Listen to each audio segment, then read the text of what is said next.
Why did you decide to do this documentary in the first place? Well, I decided. I had been proposed a few years ago about doing a movie similar, and I wasn't ready. I didn't know what to say really after 20 years in the business. Then slowly my life became more and more complicated, and it must be the crisis of the 50s, like man goes through, but I was getting more and more complication on my mind by doing this business, and at the same time going through life problems with sexual addiction, very, very big and problematic. On the same time, my family growing, my son's growing, things get confused, and I needed to pull out everything. But as I did always with my life, I always do things all the way. I never say things half or this is the way I've always been, so I didn't want to miss any part. I want to pull out everything, and I decided to do the documentary completely real. So I met those guys who proposed me, French, and since I started in France, in Paris 32 years ago, I thought they could understand me better than Italians, because the Italians, as I am, they have more kind of problem on sexuality, so they are too much influence of Catholicism, which I've been too. So I said those people are more free, and I'm sure they can tell the truth about my life. And I was very happy when I saw the result. I was going to say, what was your first reaction when you watched it back? When I saw in Paris, we saw the movie, me and my wife only. I was very scared. I was very tense. And in the end, I stand up and I really thank them a lot for being so honest. I was scared I didn't want to make a portrayal of positive Rocco Siffredi, who was the best, who had the most number of women, who is the best lover. No, was not interesting for me. I want to talk about how much this business can involve you, how difficult it is to run this business for such a long time. And mostly that show this is a business, is a real business. It's not like something you can improvise. And if you start to work with sex, you give up some part of your important life, which then to remodel it is very complicated, especially if you have a relationship with somebody. You cannot fuck in front of the camera and do it at home at the same way. And to fix this in your brain and for the person you live with, it's very complicated. I was going to say, you talk about your own sex addiction, and you also, at one point, I think you asked one of the girls whether she thinks she has a kind of healthy relationship with sex. Do you think, is it possible in the porn industry to have a healthy and a sort of a healthy relationship with sex in general? Well, there is many people who have healthy relationship in sex, which they come from a different background than me. I'm sure there is some English couple who are together with children, they live their life completely nice and clean. It depends of your background. Personally, my main problem is not my wife, it's not my family, it's me. It's me, which when I go home I feel guilty. I feel guilty because I'm coming home from fucking 5 girls. I go home, I see my wife waiting for me, poor girl, alone there waiting for me. I'm like, fuck. And I need to look her eyes and get a permission of, don't worry, it's okay. So this to me, which logorate, after 23 years we are together, so it looks like in somehow, even though she knows I'm working, even though she knows how hard is my work, still I feel something, it's wrong. And for English people, for Russian people, for American people, probably it's not the same. It depends of their background, it depends the way they've been born, the way they've been educated. I don't want to say I've been born through the Vatican, but for sure I had a lot of influence in my house. We never spoke about sex home.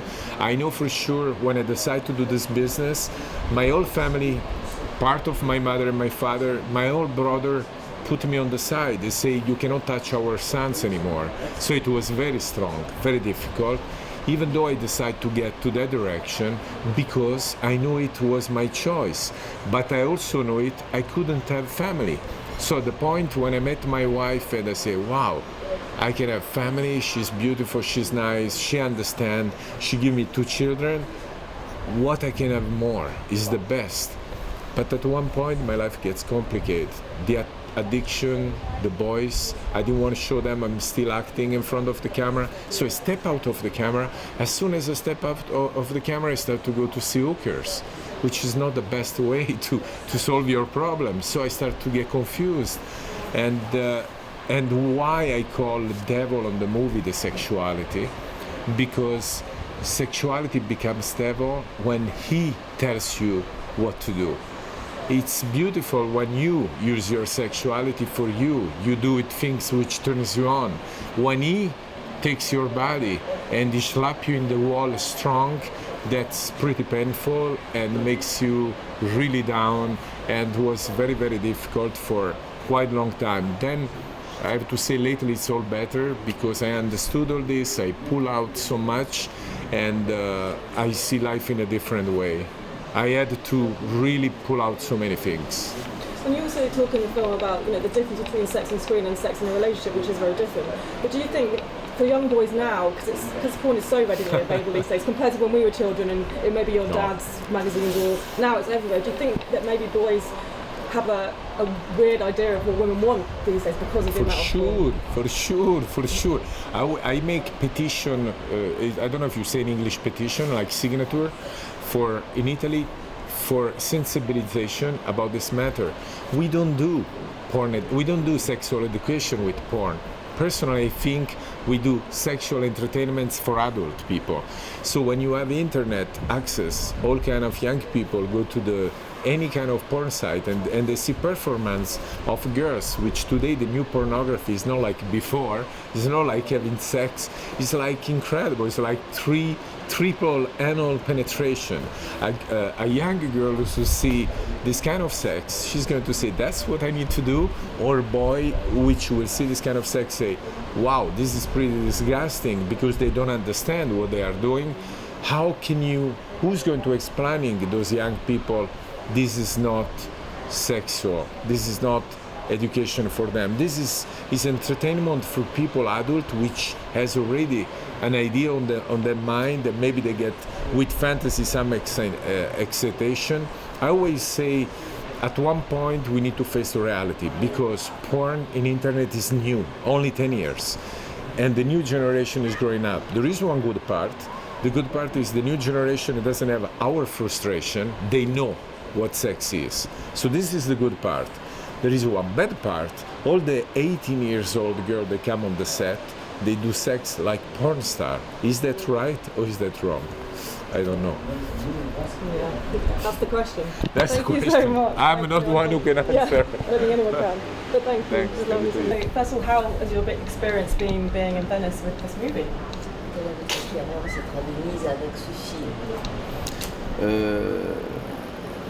Ce qu'on trouve assez formidable, c'est que en travaillant sur la pornographie, on a découvert à quel point c'était les damnés de la terre, et que même pour financer ce film, les gens se sont bouchés le nez, alors que la pornographie est partout et omniprésente.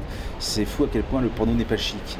Donc le fait que ce film-là et l'audience de Venise upgrade énormément le porno, je pense que c'est une expérience. Le film, ouais. Et ça doit être, en tout cas pour Rocco, quelque chose d'extraordinaire qui ne lui est jamais arrivé dans sa vie. I think that despite, pornography is everywhere actually, but nobody talks about that. It's been really hard also to get the funds for the film, because it's kind of a banned, society, world and everything, although it's everywhere. So we think it's quite something to be here in Venice with this film. And I think for Rocco himself, it must be an amazing thing, because he would have never thought of having the visibility and the audience of the film festival here.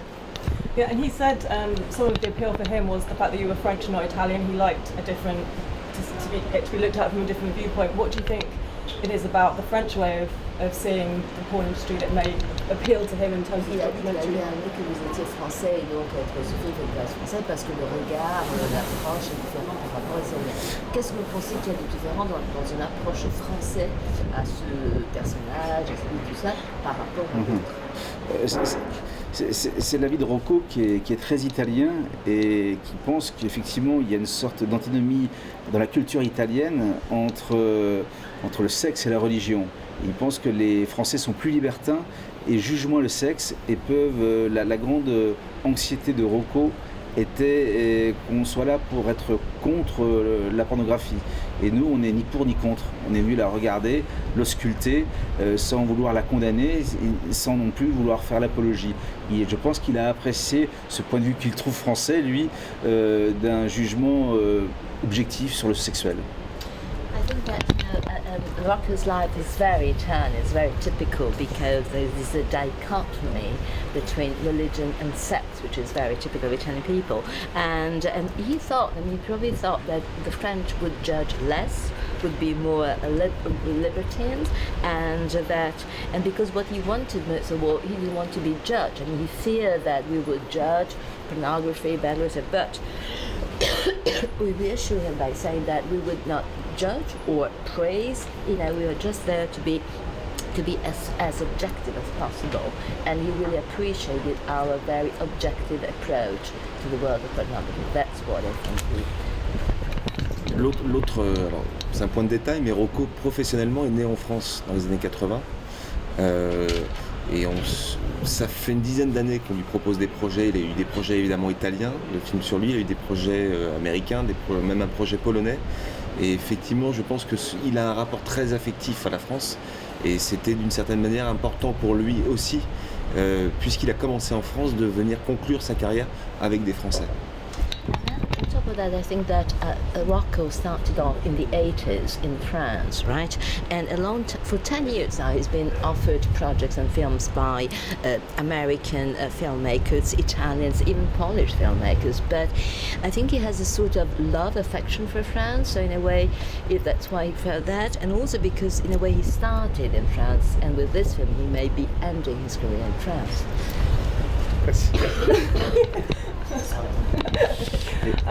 And there's some very sort of provocative and some very strong sexual images in the film, but without actually seeing sex. What was your kind of approach to filming the actual porn scene? Alors, il y a des scènes porno dans ce film, alors quelle a été, même si c'est pas un film porno, enfin, quelle a été votre approche pour filmer ces scènes-là de sexe un peu Oui. En tout cas, nous, on ne voulait surtout pas minimiser la violence de la scène sexuelle dans le porno. Et ce qu'on trouvait très intéressant, c'est que finalement, la caméra des films porno ne s'intéresse qu'à la pénétration et aux appareils génitaux. Et on les a abordés comme des travailleurs du sexe. Le hasard faisait qu'on travaillait en même temps sur les danseurs de danse classique. Donc on les a travaillés comme des... On a travaillé sur la souffrance du corps au travail, donc on les a abordés d'une façon très objective, sans s'intéresser vraiment sur l'acte sexuel, mais raconter tout ce qui est autour, qui est bien plus intéressant, l'expression des visages, la souffrance des corps, la transpiration, voilà. Actually, we didn't want to focus on what is usually shown in porn film, but rather which I mean usually is penetration and genitals and everything, but we wanted to show them more like sex workers. These people. We are doing the same time a documentary film about ballet dancers. So in a way, we approach them the same way. Paying a lot of attention to the bodies, to the effort, to the suffering of the body, sometimes to the face expressions, and also to the sweating, to all these things. So that's what we approach them mostly, as just sex workers, as we did with other works and with other performers. Well, I think the girls particularly, it's almost like they were putting on a show when they're talking to the camera and saying how much they're looking forward to doing it, how much like it, and then it's their faces after that sometimes are more telling, I think, and the expression after something's happened. Was that something you focused on as well? C'est-à-dire que il y a une espèce de différence entre cette fille, ces femmes, quand elles parlent de ce qu'elles vont faire et tout ça, et après leurs expressions pendant qu'elles performent, quoi. Est-ce que vous avez remarqué ça aussi, cette différence entre quand on en parle et puis quand on sent sur le set, ça se voit sur la face une expression différente. C'est-à-dire que nous, ce qui nous a frappé, c'est qu'effectivement, dans le porno pratiqué par Rocco, qui est un porno extrême, donc il y a une sorte de transe qui qu'effectivement le rapport n'est pas du tout au désir, mais c'est un rapport complètement à la souffrance. Donc effectivement, on a filmé des corps en souffrance, des visages en souffrance. Et d'ailleurs, la caméra d'Alban, en travaillant par exemple sur la lentille, arrive à montrer, je trouve, à quel point il y a une violence intrinsèque dans le porno. C'est que nous, on a voulu filmer ça.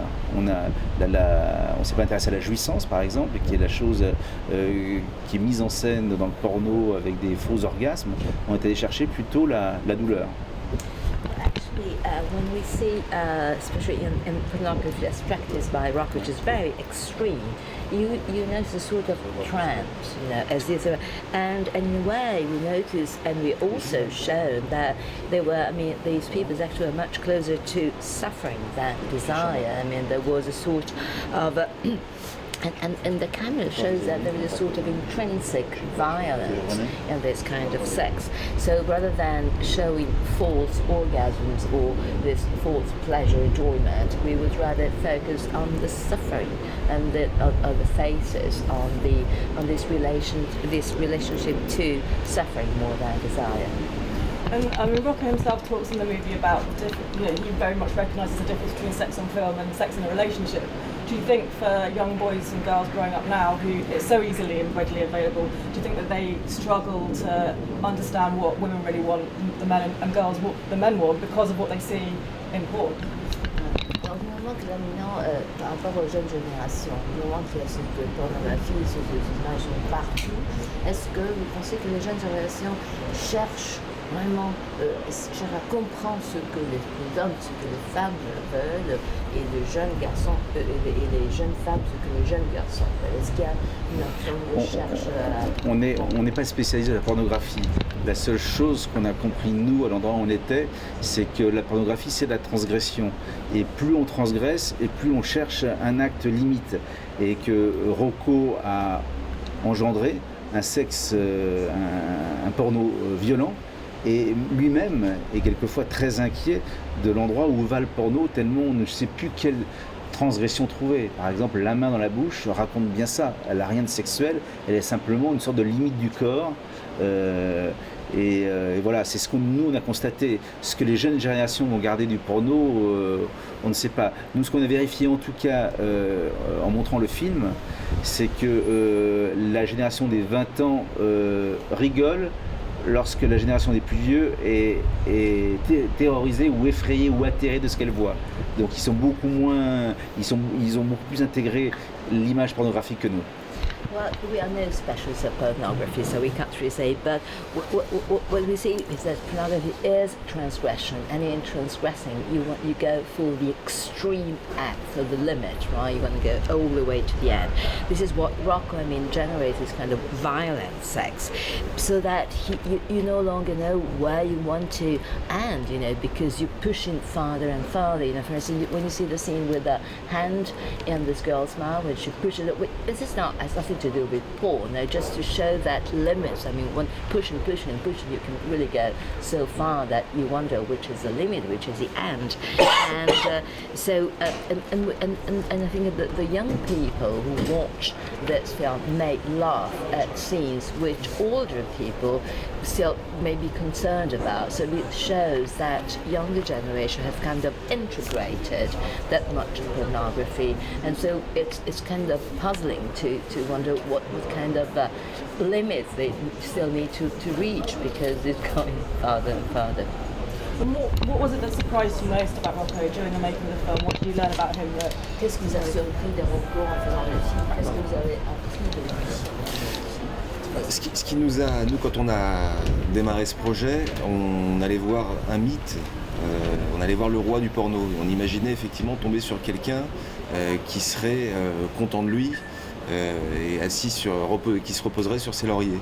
Et on a découvert surtout quelqu'un de très complexe et de très fragile. On a découvert une fêlure chez lui à laquelle on ne s'attendait pas du tout.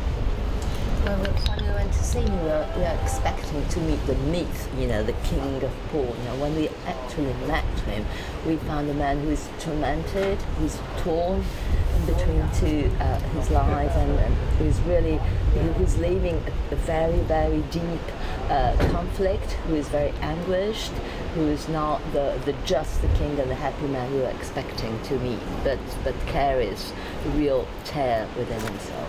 And just one last question. So the film kind of ends with his final scene. Was that, when you went into making the film, had he already decided that he was going to film his last film, or did it kind of was that a natural progression during the movie? Parce que pendant le film, voilà, est-ce que vous saviez déjà ou c'est quelque chose qui s'est passé pendant le tournage? On a tourné 2 ans en tout avec Rocco. À la fin de la première année, on a estimé nous qu'on avait ce qu'il fallait pour faire ce film qui racontait et sa biographie et à la fois une plongée dans le monde du porno. Et c'est à la fin de la première année qu'il nous a expliqué qu'il songeait à arrêter. Et à ce moment-là, on s'est dit qu'il fallait nous qu'on prolonge le tournage et qu'on reste avec lui. Parce qu'effectivement, ça donnait une 3e entrée au film, à savoir la fin de cette carrière et la fin d'un mythe. Donc on ne l'a pas vu venir, c'est lui qui nous l'a annoncé pendant le tournage. Well, actually, no. I mean, in the beginning we didn't know about that. He did say it came out after 1 year, because we spent 2 years with Rocco, and after 1 year he said that he was thinking of closing his career, ending that. So then we decided to stay with him longer, to include that in the film, because that was the third, he's been the king, he's been so torn, and then his final, he's walking out of the scene. And so that was the third part of his life, his biography, which we think would be very interesting, and that's why we put that in the film and stayed longer. Well, thank you so much. Thank you. It was fascinating to watch. I really enjoyed it. So. Thank you. Thank you. Yeah. No, it was really good. Sounds like a coffee. Oh, is it right? I don't want Vita, but Ça dit bien, hein? he was asking if the translation was in